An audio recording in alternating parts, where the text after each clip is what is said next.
My dear students, I am Muhammad Ataul Wahid Rupok, lecturer, Department of English, Notre College, Dhaka.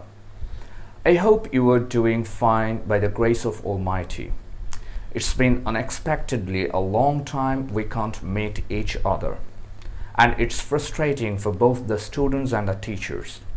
However, we believe that this situation is not going to persist for a long time.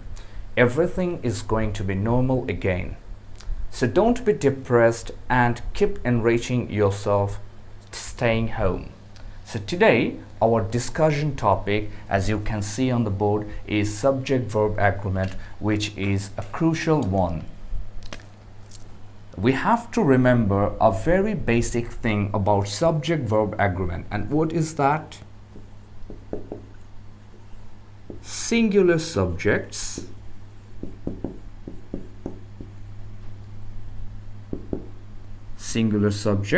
always agrees with a singular verb,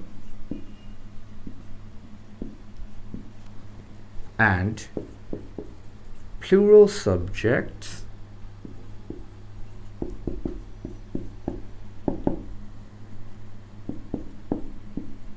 takes plural verbs. So a subject can be made plural or singular like this. Boy can be boys, right?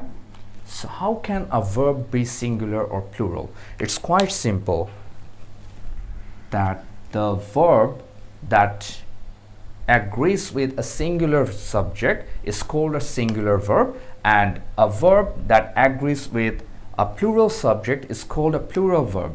Let's study these examples. The boy writes, whereas the boys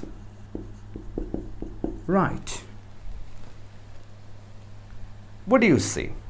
We have one single boy in the first sentence, and we see the verb is taking an extra s, whereas we don't see anything with this verb. Okay, so let's see the other forms of a singular verb. If we make it progressive, will be is writing, perfect, has written, past progressive, was writing. On the other hand, here the progressive is are writing, perfect is have written,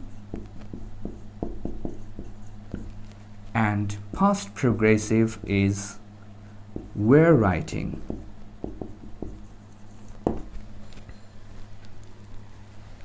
So let's identify the singular verbs first.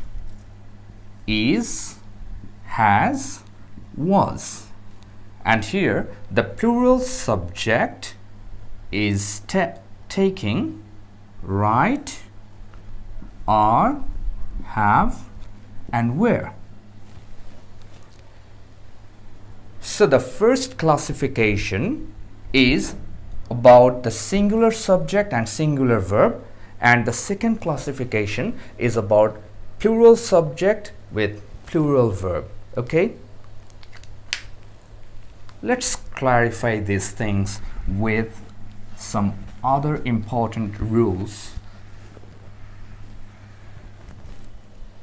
So point 1, we often get confused with the selection of the real subject in a sentence.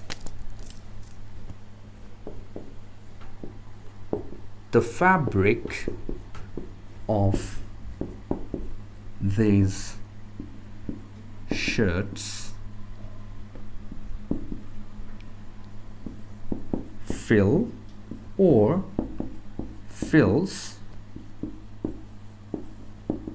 comfortable.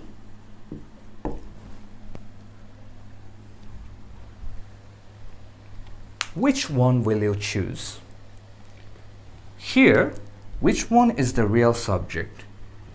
Is it the fabric or these shirts? So which one is comfortable? We are talking about the fabric, okay, the cloth of these shirts. So here we see the plural subject and here we see the singular subject, but the real subject of this sentence is of course the fabric, as the fabric has the complementary part here of these shirts. This is a complement of the subject fabric. So as the fabric is a singular subject, it will take obviously feels. Okay, the fabric of the shirts feels comfortable. Okay, so don't be confused with the subjects. Okay, try to understand which one is actively working as a subject. Okay,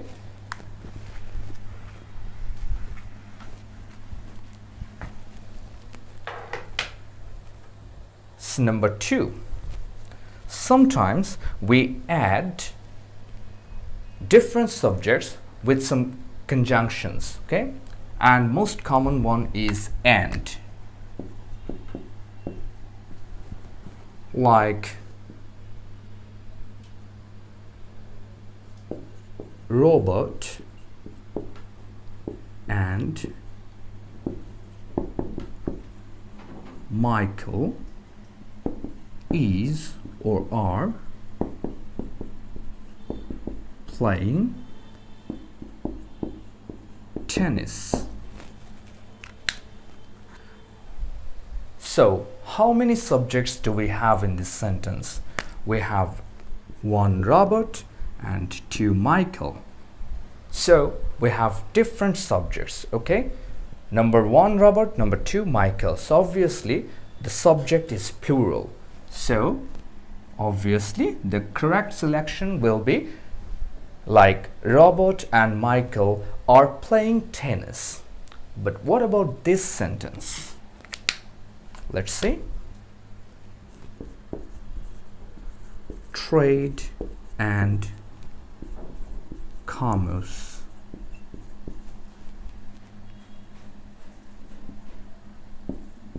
all over the world is or are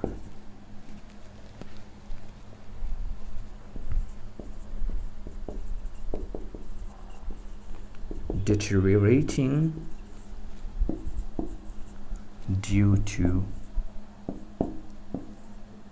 the pandemic.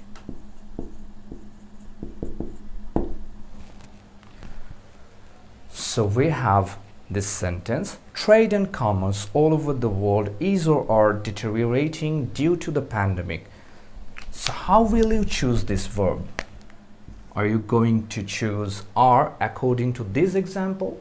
Of course not. Here Robert and Michael are separate subjects, whereas trade and commerce, although they are joined by an and here, they are not separate, okay? They are making a similar sense, okay?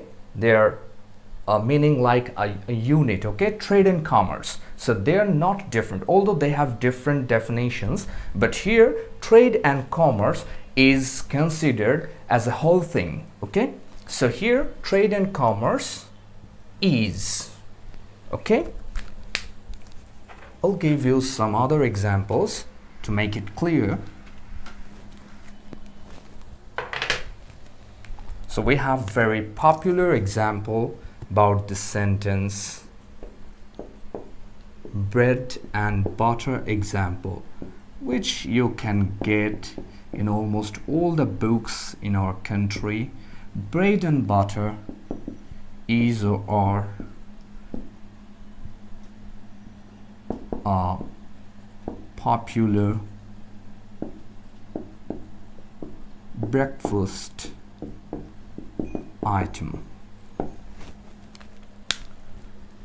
So here you see bread and butter. Both the subjects are different, but they're not different like Robert and Michael as we saw in the previous example. Okay, Okay, here bread and butter, bread and butter. Here you have the bread and you spread butter on it. Okay, so bread and butter.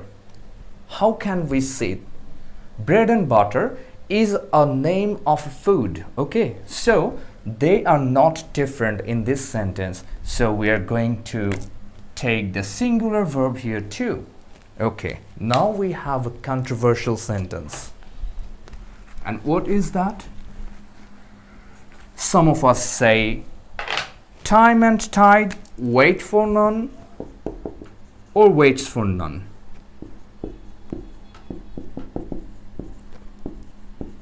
Wait or waits for none. In my experience, I saw some students, a good number of students would support waits for none and some others say wait for none. Which one is correct? What if I say both are correct? This example is different, okay? Let's see something from the background, okay? In the year 1225, okay, a very long time ago, okay, Chaucer wrote time and tide wait for no man.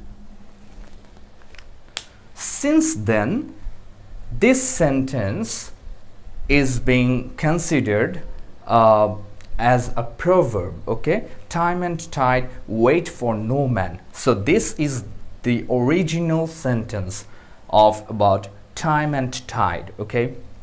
So now if we see this as a proverb and if we put more emphasis on the proverb, so in that sense wait is quite accepted.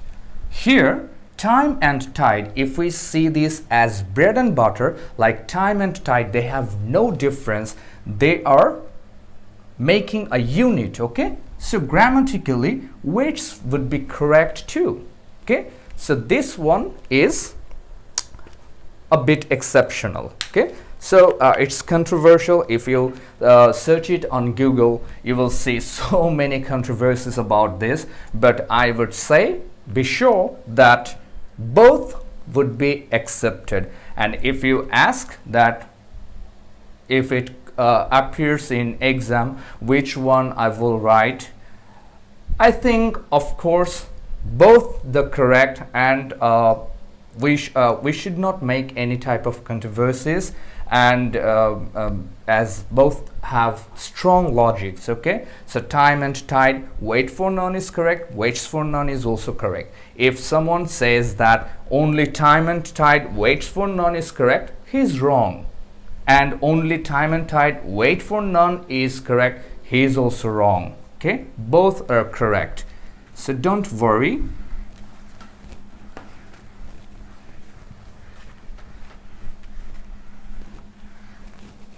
Now let's see how two separate subjects can take a singular verb.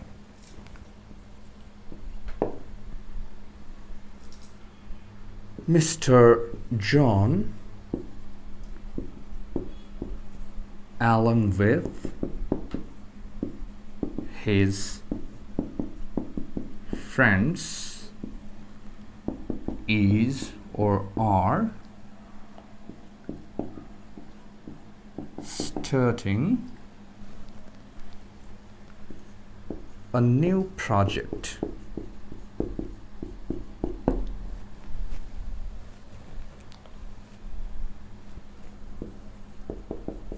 Mike, as well as his cousins,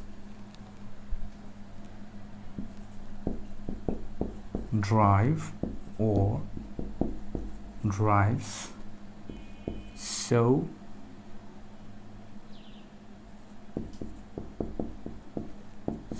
skillfully. Well, we have Mr. John and his friends, and here Mike, his cousins.